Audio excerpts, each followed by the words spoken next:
اسی طرح حضور نبی اکرم صلی اللہ علیہ وسلم نے فرمایا،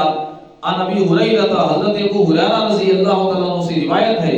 کہ نبی پاک صلی اللہ علیہ وسلم نے فرمایا، قال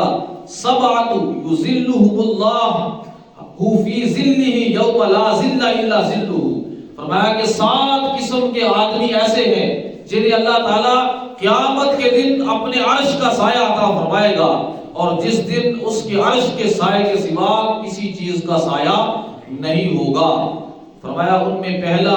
الامام العادل، عدل کرنے والا بادشاہ ہے،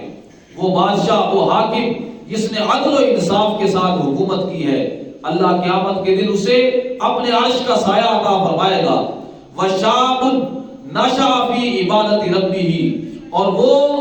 نوجوان جس کی نوجوانی اللہ کی عبادت کرتے ہوئے گزری ہے،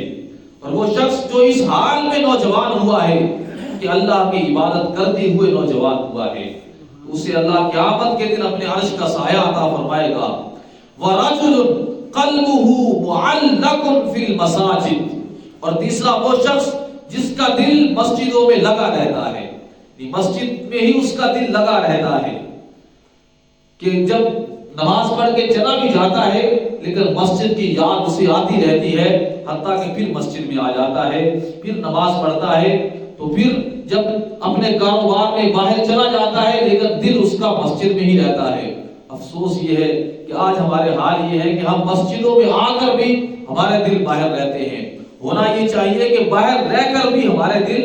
مسجدوں میں رہیں، حتیٰ کہ ہماری پوری زندگی ہی مسجد کے ساتھ محبت کرتے ہوئے گزر جائے۔ لیکن افسوس یہ ہے کہ آج کے دور میں مسجدیں خالی ہو چکی ہیں،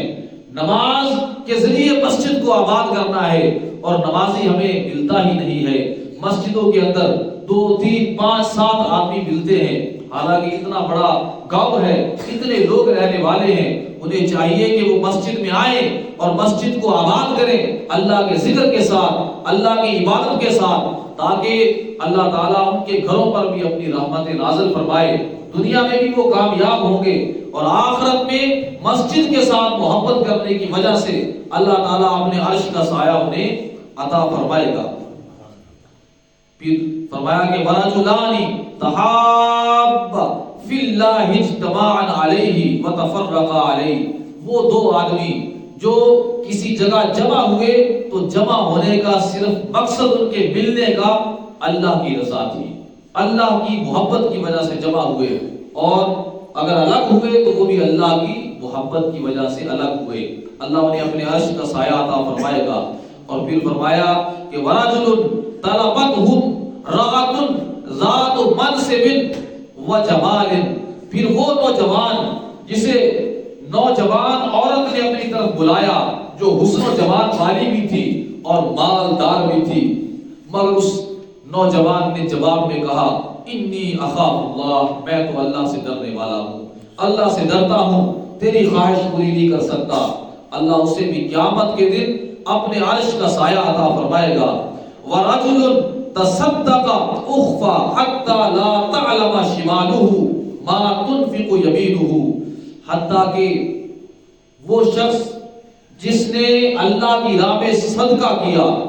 اور اس طرح صدقہ اس نے خفیہ طور پر، پوشیدہ طور پر کیا کہ دائیں ہاتھ سے کیا مگر بائیں ہاتھ کو بھی خبر نہ ہوئی، تو اسے بھی اللہ تعالیٰ قیامت کے دن اپنے عرش کا سایہ عطا فرمائے گا۔ اور 7واں وہ شخص وَرَجُلٌ ذَكَرَ اللَّهَ خَالِيًا، تنہائی میں بیٹھ کر اللہ کو یاد کر رہا تھا، اور یاد کرتے کرتے فَفَاضَتْ عَيْنَاهُ، اس کی آنکھوں میں آنسو بھر آئے،